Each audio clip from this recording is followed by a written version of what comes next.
Dear friends, I welcome you to Rumi Recitations. Let us see what the Rumi has to offer us from his Masnavi. Rumi, as you know, is known as Maulavi-e-Manavi, and his Masnavi is referred as Masnavi-e-Manavi. He is a master of meanings, and he creates new meanings, new spiritual realities by the poetic imagery he uses.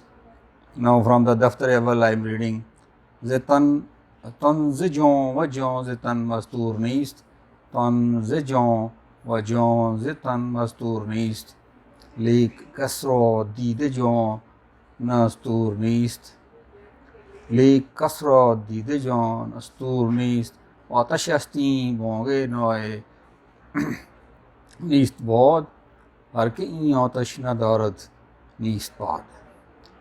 Rumi says that body is not unaware of the presence of soul.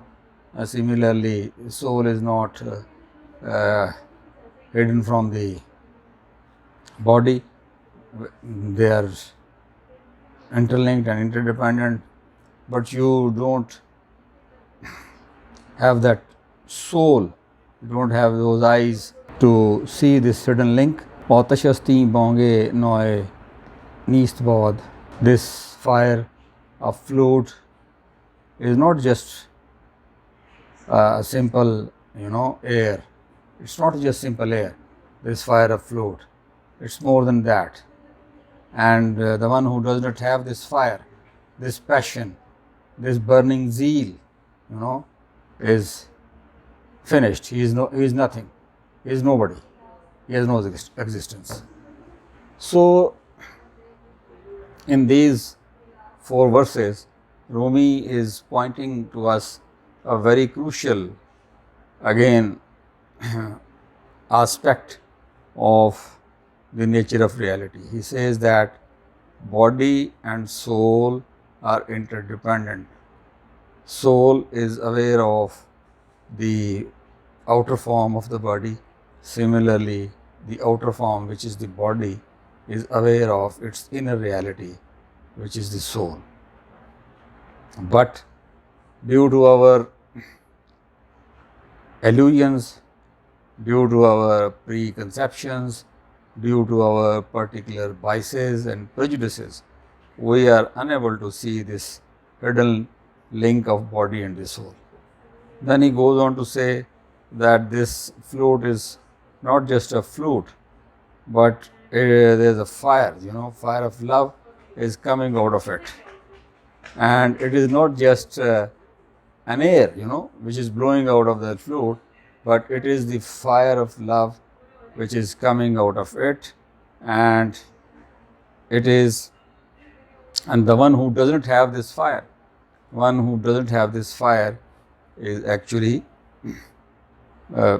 he has no existence, he has no meaning, he has no life. Now, the interesting thing which, Rumi underlines in the second, verse is that he compares the relationship of body and soul with the relationship of flute and what is coming out of it, the sound. He says that the air coming out of the flute, apparently it is the air, the sound is the air coming out of the flute. So he says that it is not simple air blowing, it is not wind blowing from north to south and east to west.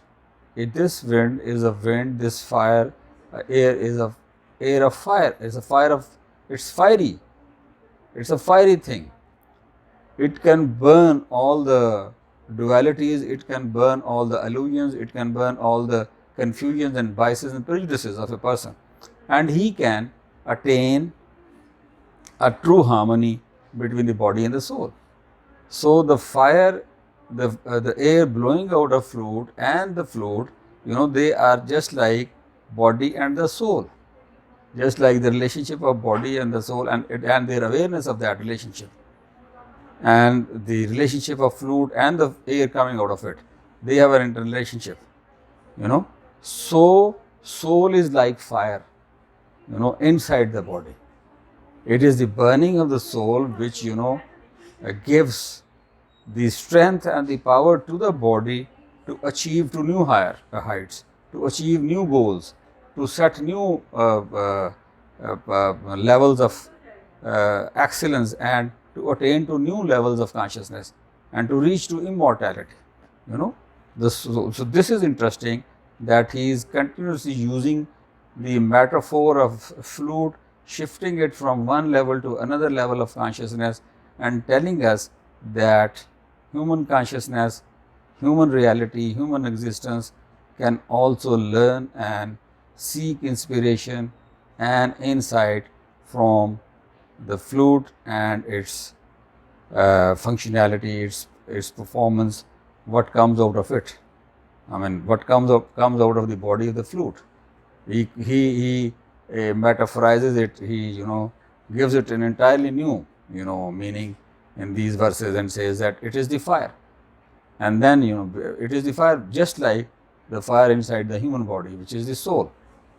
So this is an eternal and absolute relationship between body and soul, and cannot be separated. And this is unique in a way within the Islamic, mystical Islamic Sufi tradition, that body and soul go in tandem, and body is not denied its role, and body is not ignored and overlooked. Rather, body is to be taken care, because body is the ground on which the entire spiritual growth of the soul takes place. The nourishment, the spiritual unfolding of human reality, the spiritual essence of human being is realized, is explored and experienced within the framework of the body. Body is a prerequisite, it is essential, and it is through this body that human soul attains to the glory of immortality. And there comes a moment that soul becomes so powerful, the fire of soul becomes so powerful, and the dust of body burns in it in search of the beloved, in search of the Murshid, in search of the God, in such a powerful way that it becomes immortal. The body itself, the dust itself, the material itself becomes spiritual and immaterial and immortal, and attains to new heights of purification and glory. So this is unique, and this is what we have to understand.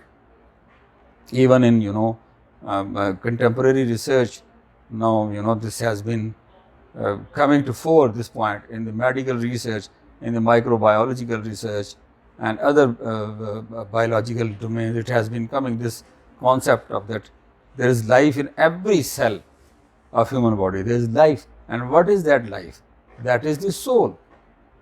There is life in every cell of human body, physiologically, at the microbiological level.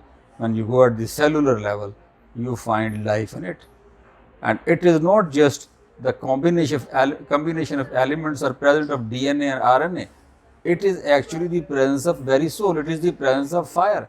It is because of the fire which is resident inside the body, which permeates into all these cellular structures of human body and makes them alive. So that's all. Thank you very much.